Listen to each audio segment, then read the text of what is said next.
Welcome to Suman TV. నేను మీ Suman TV Nag. According to numerology కనుక మనం చూసుకుంటే అంటే చాలామంది నేమ్లో ఎస్హెచ్ అని ఉంటుంది. అంటే రమేష్ అయినా సురేష్ అయినా అంటే చివరిలో ఎస్హెచ్ అని ఉంటుంది. సోమేష్ అయినా ఏదున్నా సరే న్యూమరాలజీ అసలు దానికి ఏం చెప్తుంది అనేది ఈరోజు మనతో పాటు ప్రముఖ న్యూమరాలజిస్ట్ డాక్టర్ కిరణ్ నెహ్రూ గారు ఉన్నారు. అది వారి మాటలు అడిగి తెలుసుకుందాం. Hello sir. హలో నాన్న. సార్ 2025లో కనుక మనం చూసుకుంటే ఒక పేరులో లెటర్స్ ఎస్హెచ్ అని కనుకుంటే ఎలా ఉండే అవకాశం ఉంటుందండి అట్లా జనరల్గా? నాన్న యూజువల్గా ఎలా అంటే ఈ ఎస్హెచ్ వచ్చే పేర్లలో అప్స్ డౌన్స్ ఎక్కువ ఉంటాయి.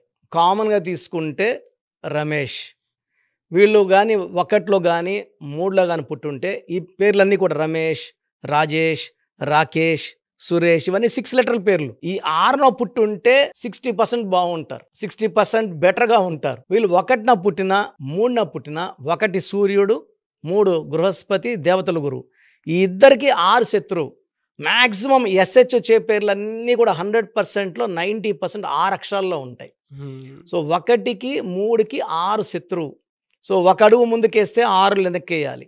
ఈ 6, 3 అంటే దేవతలు రాక్షసులు కలిసి కొట్టుకోవడం. సో వీళ్ళు కొట్టుకొని వెళ్ళిపోతుంటారు. ఆ మనిషి ఎవరైతే ఆ పేరు పెట్టుకుంటాడో హెల్త్ ప్రాబ్లమ్స్ అందుకుంటే మన మహేష్ బాబు వాళ్ళ బ్రదర్ రమేష్ గారు. సో రమేష్ బాబు అని పేరున్న ఎక్కువ మంది రమేష్ అనే పిలిచేవాళ్ళు. రమేష్ బాబులో కూడా 13 and 31 డెత్ నెంబర్స్ ఉన్నాయి. Early death. రమేష్ వరకే తీసుకుంటే దగ్గర రమేష్ రమేష్ అంటారు కాబట్టి రమేష్లో 1, 6 ఉంది. ఇది unhappy ending numbers. How they rise. So ఇనిషియల్గా రమేష్ గారి గ్రాఫ్ రైజ్ అయ్యింది. 2-3 సినిమాలు సూపర్ హిట్ అయినాయి, మళ్ళీ యావరేజ్, మళ్ళీ డౌన్ అయ్యాయి, మళ్ళీ ఆయనే దూరం అయిపోయారు, తెరమరుగైపోయారు.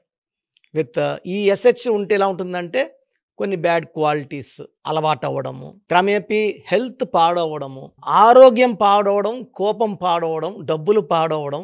సో వీళ్ళు ఏమనుకుంటారంటే మేము సరిపోము. బిజినెస్ కూడా అనుకోండి, ఒక 4 దెబ్బలు తగిలితే ఉంటారు, నేను వ్యాపారం సరిపోను. ఈ ఎస్హెచ్లు ఈవెన్ పర్సనల్ లైఫ్లో భార్యతో కూడా వీళ్ళకి విభేదాలు ఉంటాయి. For example Rakesh. ఈ రాకేష్లో ఏముందంటే 18 నంబర్ ఉంది. దీని టెన్షన్ నంబర్. ప్రేమ ఎక్కువ ఉంటుంది, భరించలేం ప్రేమని. కోపం ఎక్కువ ఉంటుంది, అస్సలు భరించలేము. తినిపించగలరు, నెక్స్ట్ డే కూడా కొట్టగలరు. సో ఇంబ్యాలెన్సింగ్ ఉంటుంది, అతి ప్రేమ అతి కోపం. సో యూజువల్గా ఇలా తీసుకుంటే రమేష్ కానీ రాకేష్ కానీ సురేష్ కానీ, సురేష్ అందరూ అంటారు ఒక ఊహాలోకంలో ఉంటారు. ఈ పని అయితే డబ్బులు వస్తాయి, ఈ పని అయితే డబ్బులు, ఆ పని అయ్యేది లేదు, డబ్బులు వచ్చేది లేదు. పర్సనల్గా వైఫ్తో కూడా అంత మంచి రిలేషన్స్ ఉండదు. నేను 1,75,000 మంది సురేష్లు కరెక్షన్ ఇచ్చాను లాస్ట్ 30 yearsగా. అంటే రోజు కనీసం మనకు మినిమం ఒక 10 మెంబర్స్ సురేష్లో ఆన్లైన్లో కానీ డైరెక్ట్గా 2-3 వస్తుంటారు. నాకు చాలా ఆ లెటర్ అంటే ప్రేమ. ఎస్ అంటే అందుకు ప్రేమ పెరిగిందంటే చాలా మంచి వాళ్ళు, ఎక్కువ కష్టాలు వాళ్లే పడుతుంటారు. అంత మంచి వాళ్ళకి మంచిగా ఉండాలంటే ఆ డేట్ ఆఫ్ బర్త్ ప్రకారము ఆ ఎస్హెచ్ ఉండొచ్చు, ఆ పేరులో బలం ఉండాలి. ఫర్ ఎగ్జాంపుల్ ఒక మనిషికి 10 లక్షలు అప్పు ఉంది, 10 లక్షలు ఇస్తే మళ్ళా వాడు అప్పు చేసుకుంటాడు. మనం ఏం చేస్తాం, ఆ పేరులో 100 కోట్ల బలాన్ని ఇస్తాం. ఈ 100 కోట్ల బలం వచ్చే డబ్బు ఇంట్రెస్ట్తో బతికేస్తారు. సో కామన్గా నేను చూసినప్పుడు సతీష్, ఎక్కువ నాకు సతీష్లు వస్తారు. చాలా ఎడ్యుకేషన్లో బీటెక్లు చేసి ఉంటారు, డాక్టర్లు చేసి ఉంటారు. బట్ కెరియర్లో ఏమంటే వీళ్ళకన్నా వెనక వచ్చిన ముందు వెళ్ళిపోతుంటారు, వీళ్ళు వెనకబడతా ఉంటారు. అన్న నేను హార్డ్ వర్కింగ్, గుర్తింపు పక్కనోడికి వస్తుందన్న. సతీష్లో 12 ఉంది. 12 అంటే చూసే బాస్కి వీళ్ళు ఉల్టా కనబడతారు, పని చేయనట్టు కనబడుతుంటారు.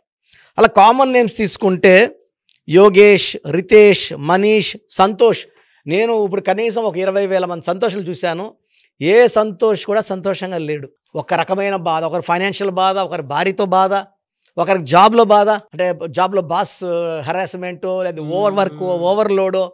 సో సంతోష్ ఎలా ఉంటారంటే మంచి మనసు ఉంటుంది, వీళ్ళని బాగా పిండేస్తుంటారు.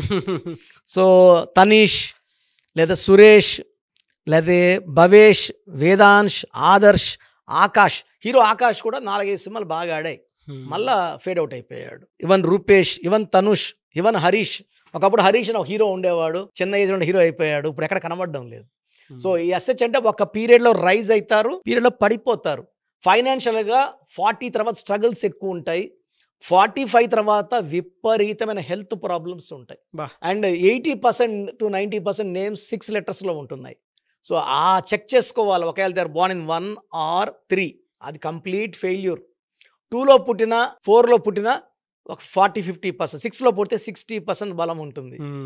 7, 8, 9 తీసుకో, 6ని తీసుకో. సో మనం పేరు పెట్టేటప్పుడు ఆ డేట్ ఆఫ్ బర్త్ ఏంటి, డెస్టినీ నెంబర్ ఏంటి, వీళ్ళకి ఎస్హెచ్ ఉన్నా ఇబ్బంది లేదు, పేరు కరెక్షన్ చేసుకోగలిగితే. నేను ఇలా ఎస్హెచ్లు ఉన్న వాళ్ళు రమేష్లు కనీసం ఒక 30,000-40,000 రమేష్కి ఇచ్చాను. వాళ్ళు ఎక్కడ వెనక్కి తిరిగి చూడడం లేదు, డబ్బులు బాగా సంపాదిస్తున్నారు. సురేష్లు అయితే లెక్కే లేదు. సో ఈ ఎస్హెచ్ ఉండేవాళ్ళు భయపడాల్సిన అవసరం లేదు. కిరణ్ నెహ్రూ ఉన్నాడు, మీకు ది బెస్ట్ గైడెన్స్. అంటే నేను ఒక బ్రదర్ లాగా నా క్లయింట్స్కి ఒక్కొక్క 30 minutes టైం ఇస్తున్నాను నాన్న. ఇంతకుముందు 10 minutes ఇచ్చేవాడిని. టైం ఎక్కువ పెట్టి ఫస్ట్ 10 నిమిషాలు పేరు ఎలా ఉంది, దానివల్ల వచ్చే కష్టాలు ఏంటి, మళ్ళీ 10 నిమిషాలు పేరు మార్చాక లైఫ్ ఎలా ఉంటుంది, అండ్ లాస్ట్ 10 minutes ఫ్యూచర్ ఎలా ఉండబోతుంది, మీ అందాల జీవితం ఇలా ఉంటుంది. అండ్ మనం చెప్పినవన్నీ నిజాలు అవుతున్నాయి. మనం 5 years బ్యాక్ చెప్పిన వాళ్ళు, 7 years బ్యాక్ చెప్పిన వాళ్ళు వచ్చి మా లైఫ్ ఇలాగే మీరు చెప్పినట్టే అయింది. ఈ ఇయర్లో మీరు మ్యారేజ్ అన్నారు, మ్యారేజ్ అయింది. ఈ ఇయర్లో పిల్లలు పుట్టారు. We are very very happy. అంటే numbers don't lie. Yes, really fantastic అండి. Thank you so much doctor Kiran Nehru గారు. సో చూసారు కదండి వీడియో. మీ పేరు బలం ఎలా ఉందో తెలుసుకోవాలి అనుకుంటే మీ పేరు, డేట్ ఆఫ్ బర్త్ ఈ నెంబర్కి వాట్సాప్ చేస్తే సరిపోతుంది. స్క్రీన్ మీద మీకు కాంటాక్ట్ నెంబర్ కనిపిస్తుంది. విజయవాడ కోసం అపాయింట్మెంట్ కోసం అయితే 9703335056 అండ్ గుంటూరు అపాయింట్మెంట్ కోసం 9392426726 అండ్ విశాఖపట్నం అపాయింట్మెంట్ కోసం 9966000317 ఈ నెంబర్కి కాల్ చేస్తే సరిపోతుంది. అండ్ హైదరాబాద్లో అయితే 9133789199 ఈ నెంబర్కి మీరు కాల్ ఆర్ మెసేజ్ వాట్సాప్ చేస్తే సరిపోతుంది. అండ్ కర్నూలుకి వచ్చేటప్పటికి 9966000317 సో ఈ నెంబర్కి కాల్ ఆర్ మెసేజ్ వాట్సాప్ చేస్తే సరిపోతుంది. తిరుపతికి 8688157777 ఈ నెంబర్స్కి కనుక మీరు కాల్ ఆర్ మెసేజ్ వాట్సాప్ చేస్తే మీ పేరు బలం ఎంత ఉందో తెలుసుకోవడానికి అవకాశం ఉంటుంది. సో డాక్టర్ కిరణ్ నెహ్రూ గారు హైదరాబాద్ అయితే మణికొండలో అందుబాటులో ఉంటారు. ఎవరైనా సరే డైరెక్ట్గా విజిట్ చేయాలి అనుకుంటే ఆఫీస్కి ఆ విధంగా సరే మీరు హైదరాబాద్ మణికొండ ఆఫీస్లో విజిట్ చేయొచ్చు. సో ఈ వీడియో లైక్ చేయండి, షేర్ మాత్రం తప్పకుండా చేయండి. ఇలాంటి మరిన్ని వీడియోస్ కోసం మా ఛానల్ ఫాలో అవ్వండి. Thank you.